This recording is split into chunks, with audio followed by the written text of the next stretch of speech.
के छ भने आजभोलि के लेखेको छ यसो छ भने सुनौ कविता सविता के छ भने कविता यसो कविता त छ नि सुन्ने हो त सुनौ न के छ कविता जस्तो सुनौ ठिक छ भाइ त कविता हुनुपर्ने एउटा कविता लेखेको छु सुनाए है त ल सुनौ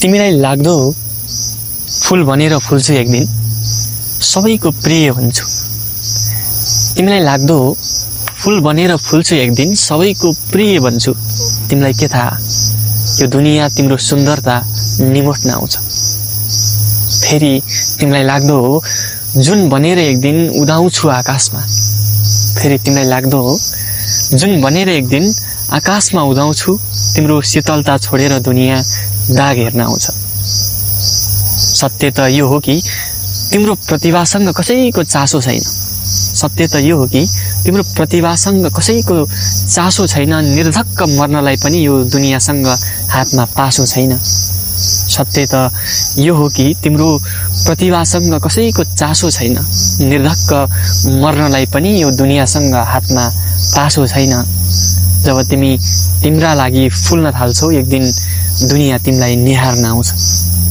जब सजिन्छौ तिमी आफ्नो लागि यो दुनिया तिमीलाई नै श्रृङ्गार्न आउँछ जब तिमी तिम्रै लागि फुल्न थाल्छौ एक दिन दुनिया तिमीलाई निहार्न आउँछ जब सजिन्छौ तिमी आफ्ना लागि यो दुनिया तिमीलाई नै श्रृङ्गार्न आउँछ अब सोच त तिम्रो तिमी बाहेक अर्को को छ यहाँ अब सोच त तिम्रो तिमी बाहेक अर्को को छ यहाँ किन मरिहत्ते गर्छौ तिमीलाई के को खाँचो छ यहाँ तिमीलाई लाग्दो हो फुल भनेर फुल्छु एक दिन सबैको प्रिय भन्छु तिमीलाई के थाहा यो दुनिया तिम्रो सुन्दरता निमोट्न आउँछ के नाम रहेछ कवितालाई तिमी कवितामा यस्तो मजाले उयो हुन्छ जस्तो अनुरूप्त भएर मजाले लेख्छौ नि कविताहरू कुनै कविताहरू लेखिरहेको जस्तो अब त्यो कविता पढ्दाखेरि स्टोरीहरू हुन्छ कि हुँदैन हुन्छ नि के न के कुरा सोचाएर लेख्छौ कि जस्तो अब यही कविता स्टोरी लेख्छौ नि तिमीले के कुराले जस्तो भन्दाखेरि तिमीले चन्द्रमासँग रिलेट गर्छौ होला केसँग रिलेट गर्छौ तर त्यो त्योसँगको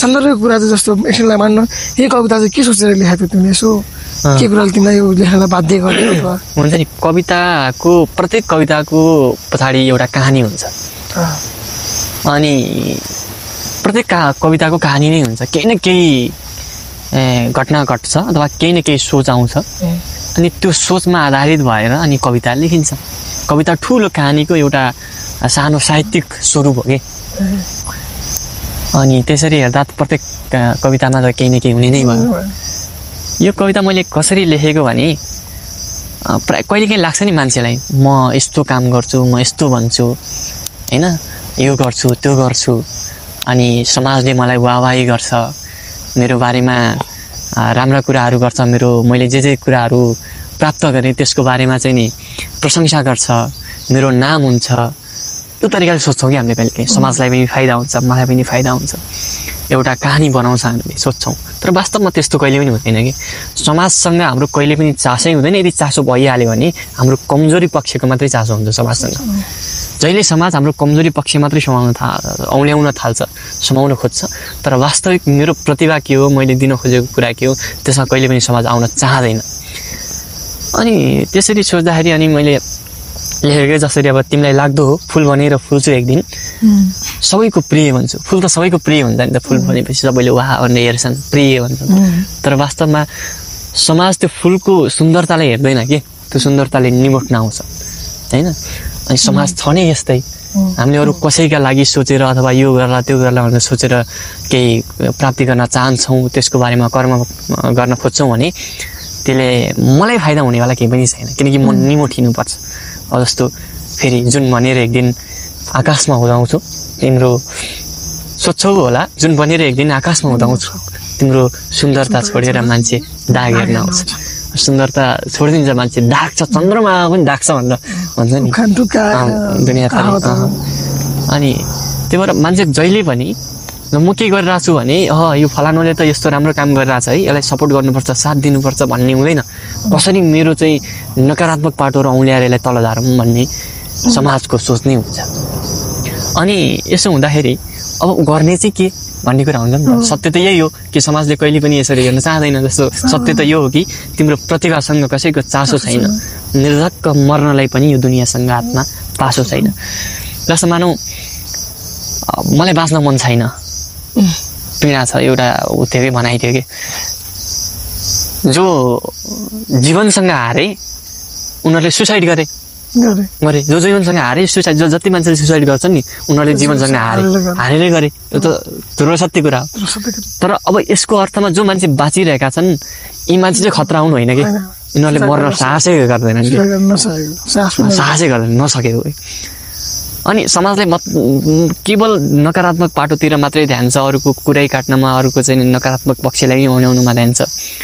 उनीहरूलाई त्यो सेटिस्फाइड छैन क्या फेरि, ओ मैले यो गरेँ त्यो गरेँ मैले यो गरिरहेको छु भनेर उनीहरू सन्तुष्ट छैनन् त्यसमा पनि। उनीहरूलाई जुन जीवन बाँचिरहेका छन् त्यसबाट खुसी छैनन्।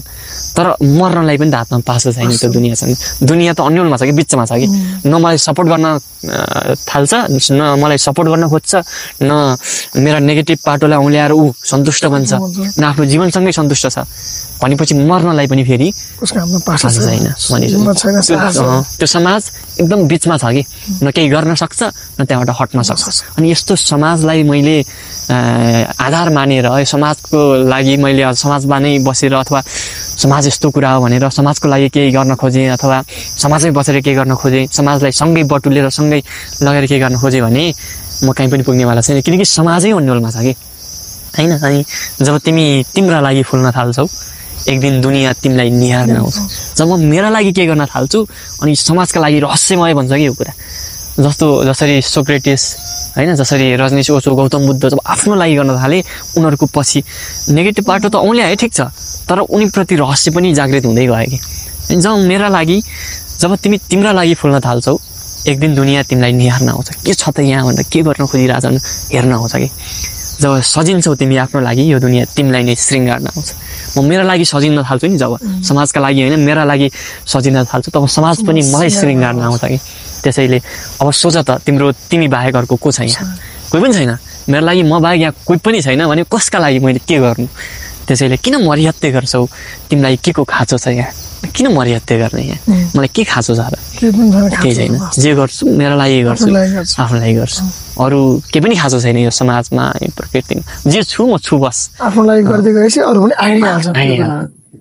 यो तरिकाले लेखेको एकदम गहकिलो, एकदम भावुक भन्दा पनि एकदम भावपूर्ण।